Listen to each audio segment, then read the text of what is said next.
Muy bien, son las 7 de la mañana. Gracias por estar con nosotros. Estamos ya en vivo. Estamos listos también para desarrollar la entrevista esta mañana. En materia de derechos humanos vamos a hablar de lo importante que es la Procuraduría para la Defensa de los Derechos Humanos. Está David Morales, procurador, con nosotros, quien pues obviamente no ha dado mayores, digamos, declaraciones a los medios, ¿no?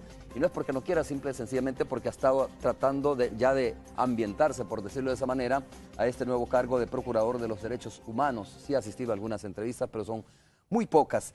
Vamos a preguntarle al Procurador sobre temas importantes. Yo sí quiero preguntarle qué piensa él sobre el tema de la tregua, cuál es la visión de la Procuraduría o de su persona como Procurador respecto al tema de la tregua, también al conflicto que se está dando entre las salas de lo contencioso administrativo y las salas de lo constitucional de la Asamblea Legislativa y también la Asamblea Legislativa con esta sala de lo constitucional.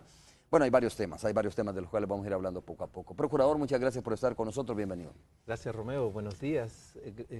Un honor compartir el espacio y un saludo a la audiencia de Canal 2. Procurador, comencemos hablando sobre cuál es la propuesta, si me permite el término, ¿no?, que usted lleva consigo para revolucionar la Procuraduría para la Defensa de los Derechos Humanos. Escuché al presidente de la República decir, mire, es que obviamente la persona que se ha nombrado como procurador es una persona muy profesional y sabemos que tiene todas las capacidades para poder, de alguna manera, darle ese giro a la Procuraduría que necesita para tutelar los derechos de los salvadoreños y salvadoreñas. Bueno, revolucionar es una palabra fuerte, pero, yo sé, pero no me desagrada. No es mala la palabra. He estado hablando de renovarla, precisamente revolucionarla, porque pienso que sí son necesarios cambios profundos en el modo de trabajo, en la organización, en la eficiencia de las gestiones de la Procuraduría. No es una visión de este momento, es una visión que parte de mi experiencia de cerca de 10 años ya en la institución, y respecto de la cual tenemos coincidencias importantes, tanto con las áreas técnicas como las áreas administrativas de la Procuraduría. Ya tuve la oportunidad de irme encontrando con las diferentes áreas, las áreas operativas de gestión, de protección, las áreas de promoción, las áreas administrativas, sus jefaturas y sus equipos, y creo que hay un ambiente muy positivo para ir abriéndonos a cambios necesarios. Una de las renovaciones más importantes es en materia de la gestión administrativa. La Procuraduría es relativamente una institución pequeña, pero es una institución de 450 funcionarios y funcionarias que tienen un despliegue a nivel de todo el territorio nacional, en todos los departamentos. El presupuesto es exiguo, ¿verdad? El presupuesto prácticamente completo de la Procuraduría se va en gastos administrativos, más bien. Administrativos, remuneración, en gasto corriente, gasto funcional. De los cerca de 9 millones del presupuesto de la Procuraduría, no quedan para servicio y trabajo hacia afuera de la Procuraduría, hacia la población, más que alrededor de $30,000 para algunos procesos de formación, de capacitación que están planificados para el año 2014. Esto implica que debemos tener una renovación, una revisión de todos los procedimientos administrativos e imponer políticas de ahorro y austeridad sumamente rigurosas, porque esta posibilidad de volver eficiente el recurso nos permitirá proyectarnos en servicio hacia la población. O sea, aplicar la austeridad, de alguna manera. Debemos aplicar la austeridad, pero debemos modernizar los departamentos y debemos equilibrar inclusive la distribución del personal. He encontrado áreas estratégicas muy deprimidas en materia de recurso humano y otras que probablemente están sobredimensionadas. Entonces, estamos ya en la gestación de un proyecto de reestructuración de esta distribución, de revisión de los procedimientos. He encontrado una apertura importante con el señor viceministro de Hacienda, también con el nuevo canciller que ha ofrecido todo el apoyo para gestiones de cooperación internacional, que es otro rubro bastante debilitado en la Procuraduría y del cual dependeremos mucho, porque ya que los recursos son tan limitados, la cooperación se vuelve un eje clave. Eso es interesante. ¿Cuánto de lo que es, bueno, sabemos del presupuesto que tiene la Procuraduría, pero muy importante es la gestión que se hace a nivel internacional, ¿no?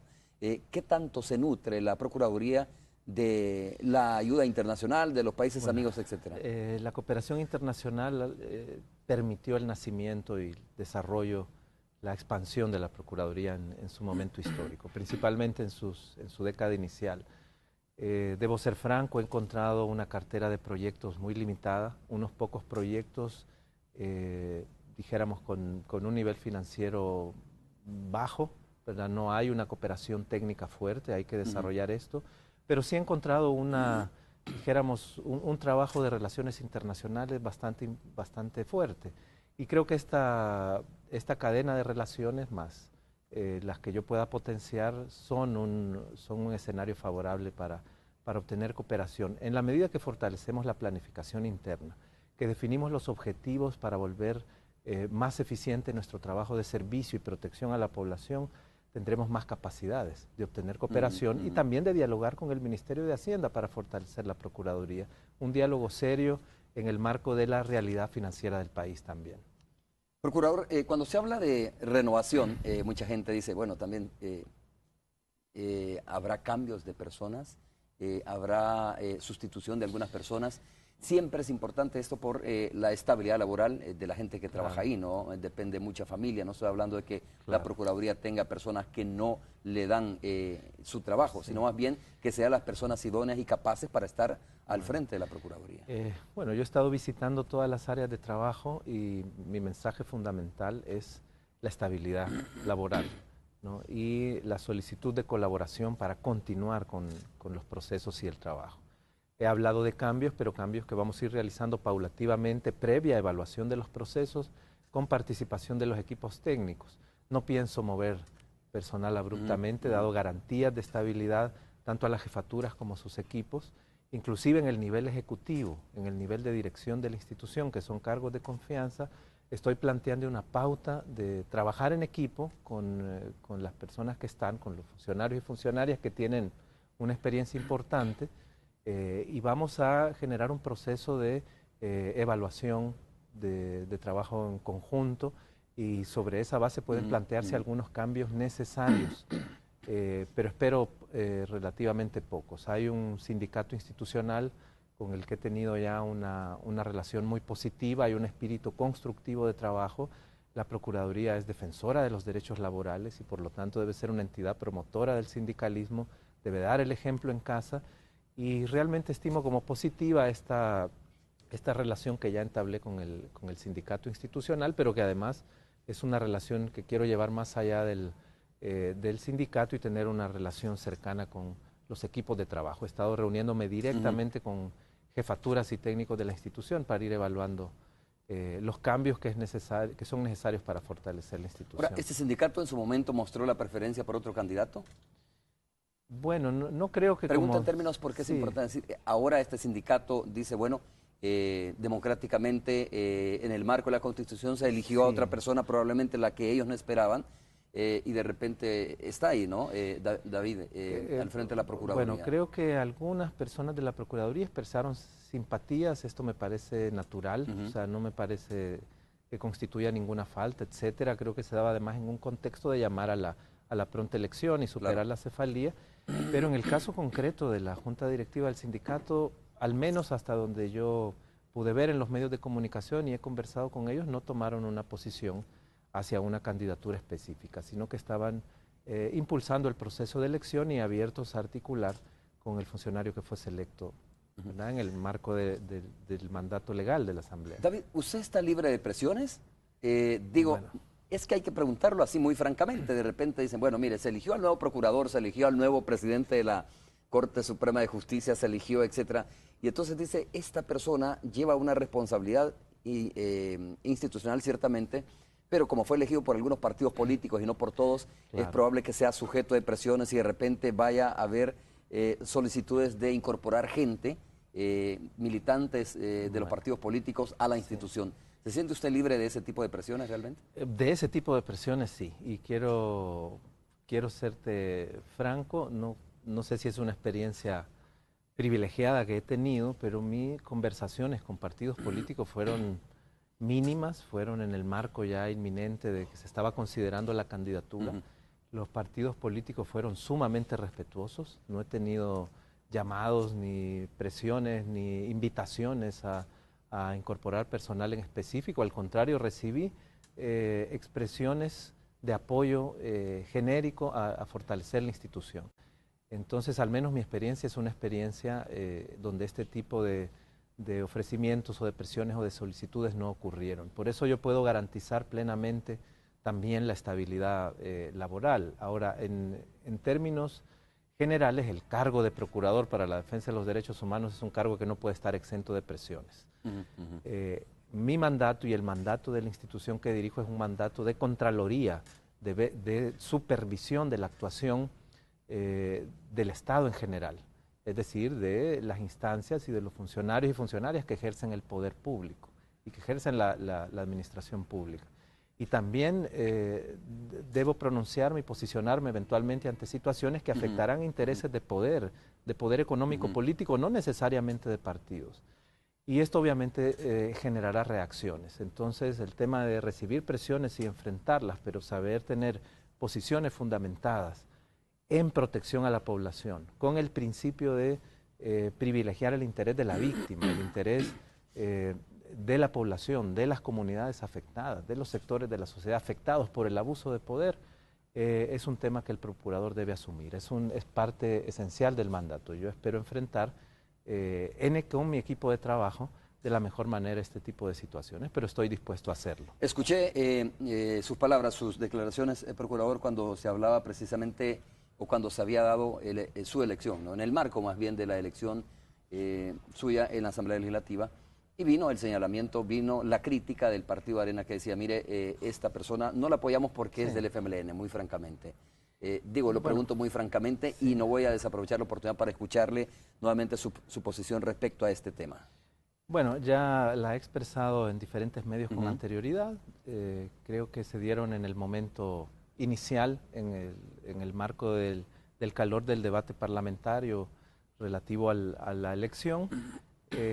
No tienen fundamento los señalamientos que en ese momento hicieron algunos señores diputados o señoras diputadas del Partido Arena. Yo no he tenido militancia, ni afiliación, ni he trabajado con ningún partido político, ni el FMLN, ni Arena, ni ningún otro partido. Entonces no tengo ninguna vinculación partidaria. Toda mi trayectoria profesional y personal ha sido en el marco del trabajo de derechos humanos, en la misma Procuraduría, en instituciones de la sociedad civil, en organizaciones civiles de derechos humanos, y pues en los años recientes impulsando y articulando una nueva institución dentro de la Cancillería, que fue la Dirección General de Derechos Humanos. Hemos visto en varias ocasiones a la Procuraduría para la Defensa de los Derechos Humanos haciendo una labor muy importante en términos de mediación, ¿no? Por ejemplo, cuando hay protestas sindicalistas o que de repente hay confrontación entre distintos sectores. Lo hemos visto también en los centros penitenciarios haciendo su labor, pero muchos salvadoreños, creo, tenemos la sensación de que la Procuraduría es una entidad que termina nada más recomendando o haciendo una censura pública a algún funcionario o alguna institución o algún sector específico. ¿Cuál es su visión sobre esto? ¿Hasta dónde se le alcance la jurisdicción que tiene la Procuraduría para poder tener más robustez moral, para poder tener, como dicen en buen salvadoreño, más dientes y que sea, no quiero decir que no lo es, pero que sea más respetada todavía sus resoluciones? Claro, gracias Romeo por su pregunta. Me permite responder en dos planos. El primero sobre la naturaleza de las recomendaciones de la Procuraduría. Se habla mucho que son estrictamente morales, que no tienen fuerza, este tipo de ideas como que no tiene dientes. Esto realmente no es la dimensión objetiva del mandato institucional y sus recomendaciones. La Procuraduría es la instancia verificadora de rango constitucional que vigila el respeto y garantía de los derechos humanos. Sus resoluciones y sus recomendaciones tienen fuerza jurídica constitucional. Esa es su naturaleza. Por supuesto deben tener autoridad moral y tienen un impacto moral, pero tienen una dimensión jurídica constitucional, de rango constitucional. Ahora, no son coercitivas, no pueden hacerse valer por la fuerza pública como una sentencia judicial. Y esto debe ser así. Es decir, no podemos darle coercitividad a las resoluciones y recomendaciones de la Procuraduría porque nos convertiríamos en una especie de poder judicial paralelo capaz de anular sentencias judiciales. Y esto sería la contradicción misma con el Estado de Derecho. El gran garante de los derechos humanos no es la Procuraduría exclusivamente, sino es todo el Estado. Todo el Estado y el ejercicio de la función pública y la actividad del Estado es la protección de los derechos humanos, así lo define el artículo 1 de la Constitución. Y la Procuraduría es una garantía adicional. La propia ley especial de la Procuraduría tiene mecanismos para hacer valer sus recomendaciones. Lo que pasa es que han sido poco utilizados en el pasado, aunque sí lo han sido. Es decir, hay una posibilidad de seguimiento, posibilidades de censuras públicas, posibilidades de activar procedimientos e incluso solicitar destituciones de funcionarios que incumplen las recomendaciones, y el incumplimiento de las recomendaciones de la Procuraduría, visto, dijéramos, desde una perspectiva de incumplimientos graves que están ocasionando grave perjuicio a las víctimas y a la población, puede hacer incurrir al funcionario incluso en faltas administrativas o penales. Hay inclusive una figura penal que tiene que ver con el incumplimiento de deberes de un funcionario y desacatar las recomendaciones de la Procuraduría puede llevar a eso. En determinado Entonces momento puede tener en algún momento una expresión de infracción que sea conocida hasta penalmente. Es decir, la posibilidad de potenciar el seguimiento y activar estos mecanismos de control de sus propias recomendaciones por parte de la Procuraduría están en la ley. Y el segundo plano de que me permite su pregunta es que uno de nuestros proyectos no solo es la renovación o la revolución administrativa, sino la revolución o la renovación técnica de la Procuraduría. La Procuraduría ha hecho esfuerzos notables, muy enfocados en la investigación de casos individuales o en las mediaciones en situaciones de crisis, en la calle, en los centros penitenciarios o en ciertos conflictos puntuales. Esto es importante, es parte de la naturaleza de su trabajo. Pero es mi propósito llevar adelante una política que eleve el nivel de protección, el nivel de gestión técnica de la Procuraduría en estos procesos. La mayoría de conflictos sociales, de conflictividad en la calle o conflictividad en los centros penales, son expresiones de conflictos de orden social, ¿verdad?, o de orden estructural o de orden del funcionamiento de las instituciones del Estado, que estallan de pronto en un punto de crisis. Y la atención, ese manejo de la situación, esa intervención en la situación que puede involucrar necesidades de cambios legislativos, de políticas de Estado, etcétera. En todo ese ámbito la Procuraduría, el procurador tiene facultades de intervención, de propuesta, de incidencia. Para eso debemos elevar el nivel técnico, el nivel de obtención de información, de análisis, de interacción con el Estado, de relaciones con la sociedad civil. Igualmente en el tema de las violaciones puntuales a los derechos humanos. El procurador puede tener una serie de facultades que van desde las propuestas legislativas, la activación de procedimientos ante la Fiscalía o ante los tribunales, etcétera, etcétera, que han estado potenciadas escasamente en el pasado. ¿Y esto no se ha estado haciendo anteriormente? Me da la impresión de que se ha utilizado, digamos, a medio vapor estas herramientas como los seguimientos, como bueno, por ejemplo lo que tú decías, la censura pública, etcétera. Sí, hay una realidad institucional y es que la demanda de la población es altísima, los recursos son limitados y la Procuraduría vive en un esfuerzo permanente por atender toda esta enorme cantidad de solicitudes o de demandas que recibe. Y entonces frente a esta realidad de esfuerzos por servir a la población, ha tenido respuestas técnicas que han emulado el procedimiento judicial y a cada demanda le ha dado un tratamiento como si se tratara de un juicio, de un proceso judicial. La recibe de la demanda, abre una fase de apertura a pruebas y luego entra en una fase de especie de sentencia hasta dictar una resolución final. Esto ha burocratizado los procedimientos de protección. Ni la víctima recibe una recomendación, un acompañamiento oportuno, ¿no?, y el procedimiento se estanca e incumplimos entonces la obligación de la Procuraduría de hacer procedimientos breves, sencillos, con inmediatez hacia las víctimas que manda la ley.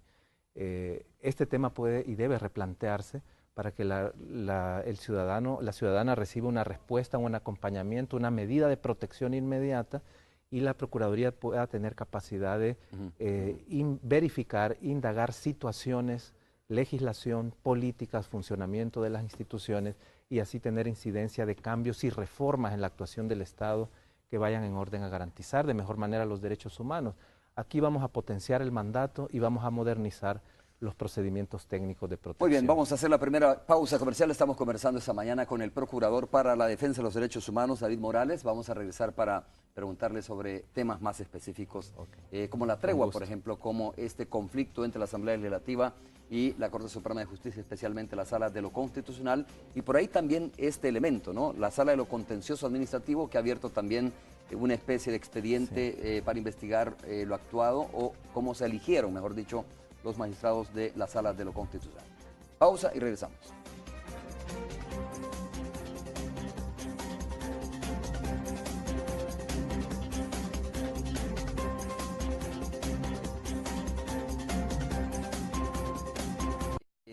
Esto está abonando, no está abonando al tema de tener una sociedad más tranquila, de bajar los índices de delincuencia, como se ha dicho. Algunos dicen que la tregua no está funcionando para nada y que no debería de servir, que no debería continuar. Y otros dicen que es un elemento clave, importante, un elemento, digo, para poder lograr una sociedad más pacífica. Procurador, usted habrá leído y escuchado mucho sobre esto, ¿no? Obviamente, porque siempre ha estado en este tema del contacto con los medios de comunicación y las expresiones que han dado los funcionarios públicos respecto a este tema. Romeo, sobre este tema quisiera decir en cuanto al impacto de la llamada tregua, ¿no? Al menos conocida como tregua, sobre la disminución de los homicidios parece ser que es un factor que realmente ha tenido cierto impacto. Creo que no hay información objetiva que nos diga que toda la disminución de homicidios depende de la tregua. Recordemos que tuvimos 2009 a 2010 un importante esfuerzo de contención del delito que incluso representó ya una disminución del 10% de los homicidios en un año, lo cual creo que también siente un precedente importante en América Latina. A muchos otros países con experiencias exitosas les ha tomado años lograr un nivel inclusive de contención de los homicidios, que los homicidios no aumenten. Sin tregua, esta expresión de disminución con ciertos cambios en la política de seguridad estaba ocurriendo ya. Entonces no podemos absolutizar de que toda la disminución puede ser impacto de la tregua, pero aparentemente ha tenido un efecto importante en eso. Esa ¿Es más mala o más buena la tregua? La dimensión de bajar homicidios es una dimensión positiva en todo sentido, en la medida que salva vidas humanas. El primero de los derechos es el derecho a la vida, ¿no? Y esto es importante. Incluso hay posicionamientos anteriores a mi llegada de la Procuraduría que saludan este tema, aunque haya algunos cuestionamientos, y creo que el interés de la OEA responde a eso. La tregua es un tema que está en el centro de la atención pública y de los medios de comunicación nacional e internacional, con razón, porque es una experiencia inédita, además frente al fenómeno de la violencia pandilleril que ha cobrado los niveles que tienen en nuestra sociedad, especialmente el Triángulo Norte de Centroamérica. Hay algunas críticas que creo que también es positivo que se realicen en relación a transparencia, etcétera, críticas que como procurador estoy obligado también a darle seguimiento y a potenciar la transparencia. Pero sí quisiera dejar una idea concreta, y es que es peligroso que nos centremos nada más en la tregua, en esa parte de la realidad del escenario de inseguridad nacional y de las políticas de Estado frente a ella, porque solo nos dará una visión parcial, reducida, no nos explicará el fenómeno y podemos caer, dijéramos, en conclusiones equivocadas sobre este tema. La realidad delictiva, la realidad de la violencia y de la delincuencia de pandillas, de crimen organizado, la delincuencia común en general, es mucho más compleja. Como Procuraduría, como procurador, usualmente tenemos la función tradicional de proteger al ciudadano o a la ciudadana frente a los abusos de poder del Estado. Es nuestra intervención más típica, actuar frente a abusos policiales o abusos de militares en funciones de seguridad, en casos concretos que se presentan y que la Procuraduría indaga y se pronuncia. Pero realmente, hablando de este elevar nivel de los procesos técnicos de protección en la Procuraduría, yo quiero, frente al fenómeno de la inseguridad, potenciar una política de acompañamiento a las víctimas. O sea, quiero acompañar a las víctimas de las graves violaciones a los derechos humanos durante el conflicto armado, pero también quiero acompañar decididamente a las víctimas de la violencia y la delincuencia actual en El Salvador. Una forma de acompañar a las víctimas sería, por ejemplo, conocer cuál es la posición del Procurador para la Defensa de los Derechos Humanos respecto al tema de la amnistía, ¿no? Sí, pero antes de entrar al tema del pasado, quisiera terminar, Romeo, si me permite, de posicionarme frente sobre el tema de la tregua. a la víctima del presente. O sea, el procurador tiene un rol que jugar ahí y deseo que mi gestión se caracterice por la cercanía a estas víctimas. Hay un sistema de protección en la institucionalidad del Estado y ciertas políticas de protección a la víctima que deben desarrollarse. Están todavía en un nivel que da cierta protección, pero insuficiente frente al enorme escenario de inseguridad. Entonces, el tema de la legislación, de la institucionalidad, de los recursos, de la cercanía de las instituciones con las comunidades donde están las víctimas para acompañarles y protegerles, es un tema que debe ser agenda de primer nivel del procurador. La población está sintiendo el impacto de la violencia y la delincuencia y es mi deber acompañarles. Ahora, las políticas de Estado frente al fenómeno de la inseguridad han cambiado en los últimos años y también como procurador lo que yo debo hacer es evaluar esa política. No basta que me centre en el tema de la tregua, no basta que me centre en algunas expresiones de la delincuencia en general, ni que tenga ya esta claridad de acompañar a las víctimas en este drama que están viviendo, sino que debo ser capaz de evaluar las políticas de Estado en materia de seguridad. Y aquí yo quiero destacar un tema importante y lo quiero destacar porque me parece curioso que no esté en el centro de la atención de analistas del tema y de otros sectores que le dan seguimiento. Y es la formulación de la política nacional de seguridad ciudadana y justicia que se formalice y se apruebe en 2012, pero que ha sido gestada, dijéramos, y formulada en un proceso participativo y consultivo entre 2009 y 2011. No podemos ver históricamente o al margen de las últimas décadas lo que está ocurriendo en materia de políticas de seguridad ni de fenómeno delictivo.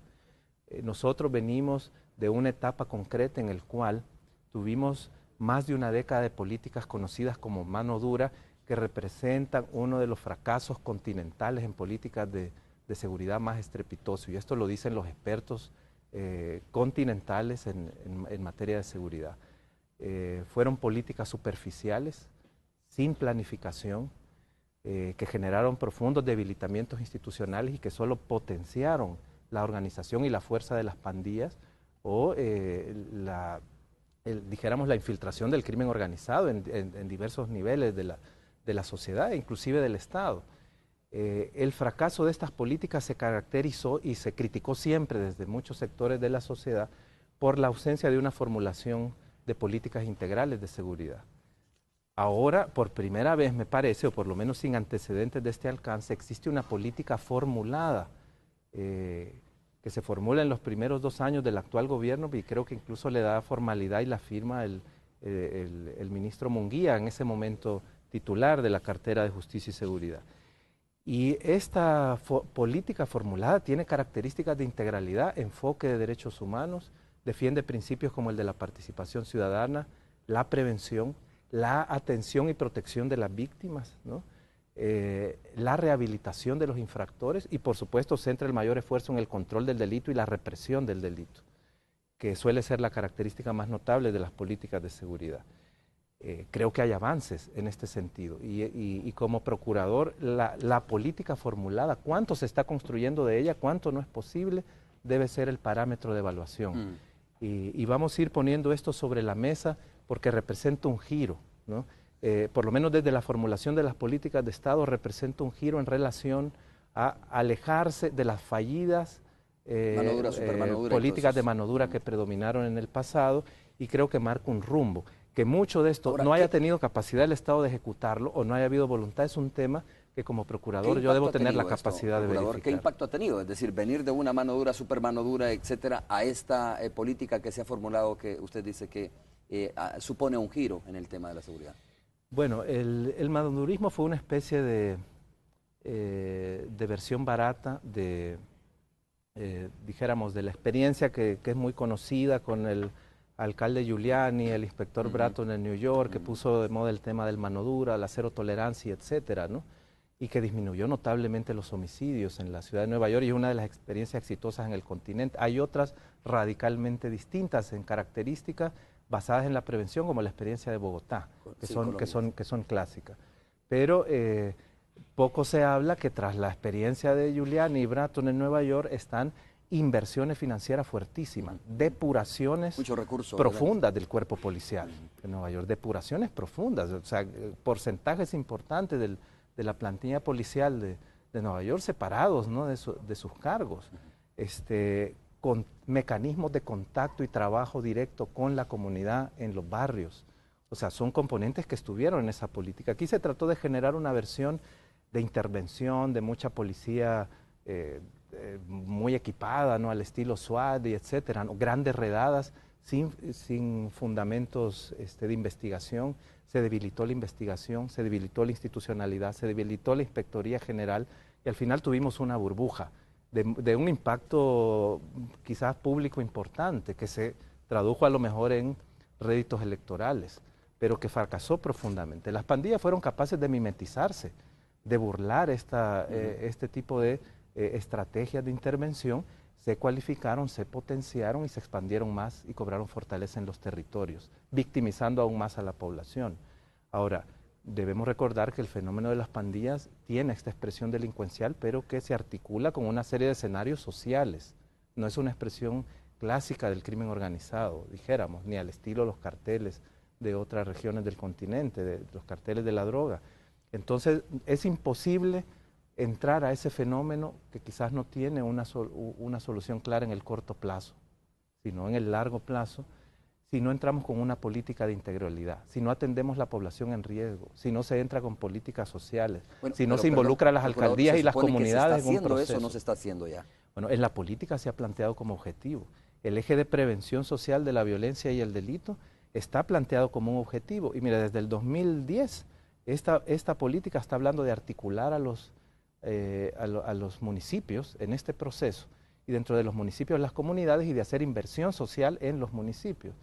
Ahora tendemos a considerar que la expresión de los municipios libres de violencia es algo directamente vinculado al fenómeno de la tregua y a una especie de relación con ese proceso, pero realmente está formulado proyectar hasta ahí. De hecho, sí, yo recuerdo que en aquel momento por primera vez se hablaba de crear los consejos municipales de prevención. Esta reacción o este componente, digamos, de municipios libres de violencia, de la inversión que se va a desarrollar o se está desarrollando en las comunidades con la participación de las municipalidades, ¿no es una reacción a este tema de la tregua?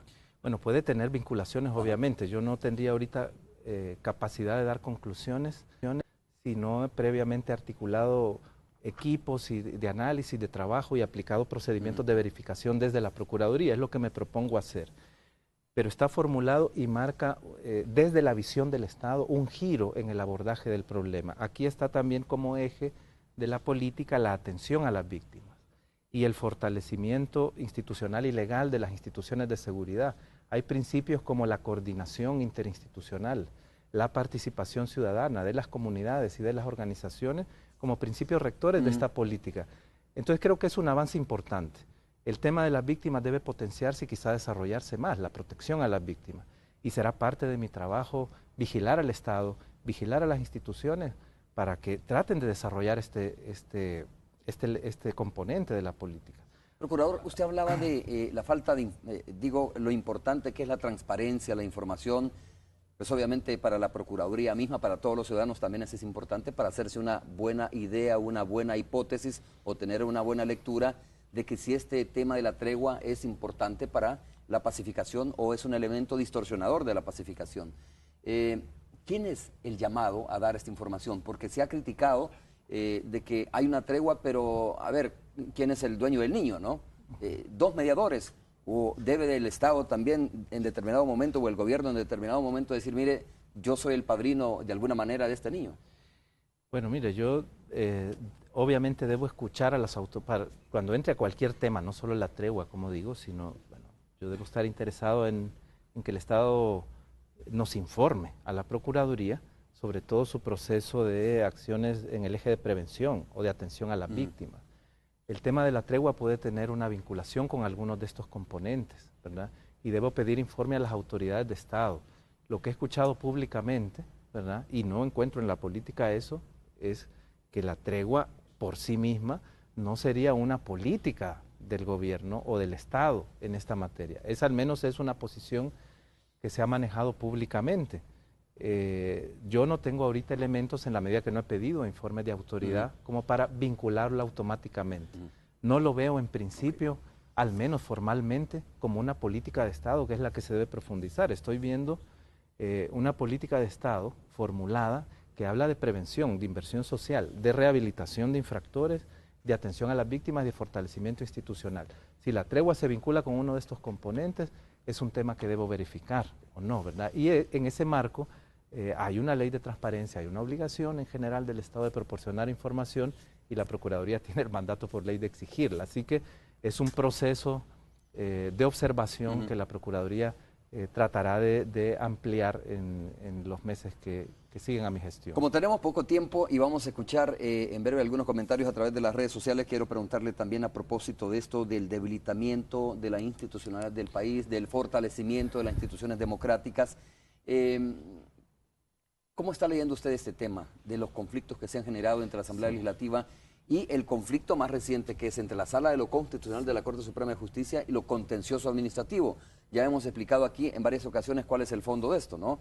Que lo contencioso dice, mire, estamos nada más viendo la parte administrativa antes del otro acto, que es la elección de los magistrados en la Asamblea Legislativa, que es un acto meramente político, pero antes, previo a eso, digo, sucedieron actos administrativos que nos parece que no están muy claros. Así que, de todas formas, está el conflicto ya no solo entre la Asamblea Legislativa y la Sala de lo Constitucional, sino más bien al interior mismo de la Corte Suprema de Justicia.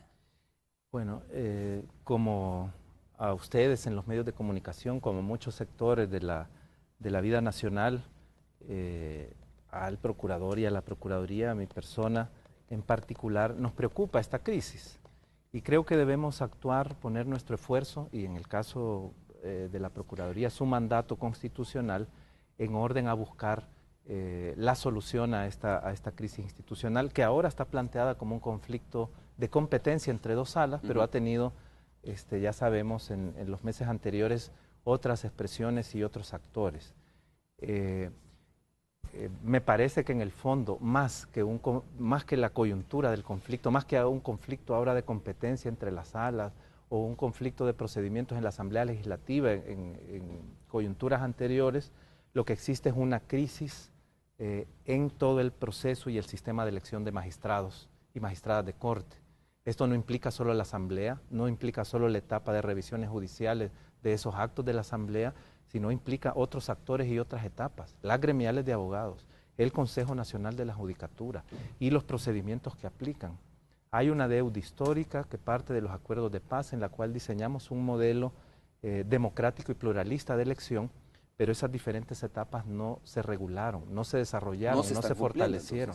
Entonces estas diferentes etapas, ahora estamos muy preocupados si se pone sobre el tapete el tema de la etapa legislativa o las revisiones judiciales posteriores a nivel de corte, pero las etapas del Consejo, las etapas de las gremiales de abogados sobre todo están muy debilitadas, están sometidas a la presión de poderes fácticos e inclusive de partidos políticos. Yo quisiera decir que he decidido, ¿no?, abrir un proceso de observación y verificación de esta crisis orientada a tratar de saldar esta deuda histórica, que revise, orientada a revisar y a proponer un fortalecimiento de todo el proceso de elección en sus diferentes etapas. Los artículos 42 y 43 de la ley de la Procuraduría me lo permiten y abriré a una consulta especializada. Pero quisiera hacer dos llamados importantes. Estos dos llamados son a mantener los términos de altura en el debate jurídico que está teniendo lugar en torno al tema. Es importante, por primera vez tenemos un debate con tal intensidad y tal participación y eso es importante, pero he escuchado personas o instituciones, representantes de instituciones que se posicionan ya en expresiones de irrespeto a magistradas y magistrados de la Sala Contencioso Administrativo. Si exigimos respeto anteriormente a los magistrados de la Sala Constitucional, hoy debemos exigir respeto. Creo que abonamos a intensificar el conflicto si tomamos este tipo de posición. Dos, quisiera también hacer un llamado a la prudencia de ambas salas, ¿verdad? Quisiera hacerlo porque la independencia judicial es importante y sin independencia, sin imparcialidad, el juez pierde su naturaleza de tal, no debe estar sometido a presiones ni de la sociedad, ni de los medios, ni de los partidos políticos. Y se es independiente de algo, no se es independiente contra algo. Se es independiente de la Asamblea y se es independiente del Ejecutivo, pero no se es independiente contra la Asamblea ni contra el Ejecutivo. Por eso es importante que la Procuraduría también, en este proceso de observación, revise y se posicione frente a las actuaciones de la Sala Constitucional en muchos aspectos que también han sido cuestionados de cara a la Sala Constitucional. Procurador, nosotros sí fuimos a la calle y le preguntamos a los ciudadanos, le preguntamos, mire, ¿cuál debe o cree usted que debe ser la principal prioridad de la Procuraduría para la Defensa de los Derechos Humanos y del nuevo Procurador? Veamos, Alejandra Canales está con nosotros en vivo. Alejandra, adelante, te escuchamos. Así es, Romeo, saludo para ti y también para el Procurador. Te cuento que la gente ha centralizado sus opiniones en un fortalecimiento a los derechos humanos, pero también ha hablado sobre la delincuencia y sobre este tema que abate y mayor protagonismo de parte del nuevo Procurador. Veamos lo que dice la gente. A la defensa de los derechos humanos, porque acuérdese que es un área que se fortaleció, ¿verdad?, cuando los acuerdos de paz, y en estos momentos se necesita el procurador y debe de su línea de trabajo en la defensa de los salvadoreños en general. Porque en realidad está prácticamente protegiendo, cuando protege los derechos del bandillero, está violando los derechos de la persona trabajadora, de la persona honesta. En preocuparse por las personas que les falta comida, alimento, ropa o les falta dónde vivir. Como siempre tiene que procurar, como su nombre lo dice, defender a los que en sí en el país están más desprotegidos, las clases más vulnerables como el sector femenino, las mujeres, los niños. Y también creo que tiene que velar mucho por el sector laboral, ya que si bien es cierto las leyes están dadas, pero normalmente no se cumplen en nuestro país y por lo tanto creo que es lo que más tiene que defender. Son algunas de las opiniones, Romeo, sobre lo que piensa la gente. En general, mayor protagonismo en torno a la protección de los sectores más vulnerables. Esto es lo que tengo a esta hora de la mañana. Regreso contigo para que continúes con la entrevista con el Procurador de los Derechos Humanos. Muchas gracias, Alejandra. Bueno, lo que pasa es que tenemos ya de verdad muy poco tiempo y tenemos que leer también los comentarios a través de las redes sociales, pero alguna reacción va a tener el Procurador respecto a este tema. Antes vamos con Roxana Webb para que nos brinde las declaraciones que han dado nuestros amigos televidentes a través de las redes sociales ante la pregunta, oiga usted, ¿qué sanción deportiva debería de imponérsele a los jugadores involucrados en los amaños de partidos? Y luego pues vamos a volver con el tema de los comentarios respecto a la entrevista de esta mañana. Roxana. Muchas gracias, Romeo. Muy buenos días para ti, para el Procurador, darle la bienvenida y por supuesto a ustedes, amigos televidentes. Pues sí, la pregunta que hicimos el día de ayer para que usted comentara en los minutos después de postearla es la siguiente: ¿qué sanción deportiva debería de imponérseles a los jugadores involucrados en los amaños? Ya veremos justamente en pantalla algunas de sus opiniones para que, bueno, pues para conocer qué es lo que piensan los amigos televidentes. Aquí tenemos una buena cantidad de comentarios con respecto a eso. Por ejemplo, Randall Canizales dice suspenderle sus carreras de por vida, ya que le vieron la cara a todo un país. Es la opinión de ese amigo televidente. Flor de María dice la prisión y una disculpa pública al pueblo salvadoreño. Flor de María, gracias por tu opinión. Eduardo Cuellar dice suspensión de por vida y no volver a pisar una cancha de fútbol. Ahí tenemos otro comentario, mejor dicho. José dice, Joaquín Torres, si no hay responsables, no. Eso es en cuanto a si daban la cara o no a esa pregunta.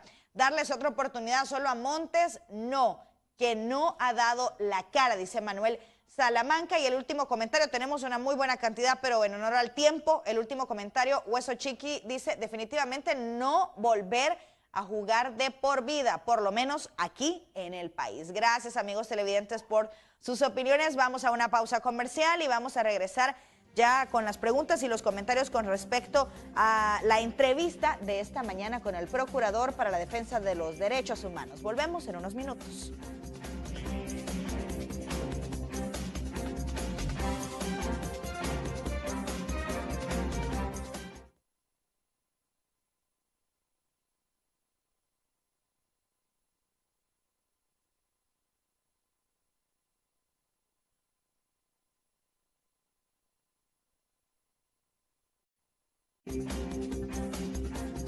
Muy bien, como les anunciaba antes de la pausa, vamos a conocer algunos de sus comentarios y opiniones a través de las redes sociales con respecto a la pregunta que les hacíamos del Procurador para la Defensa de los Derechos Humanos.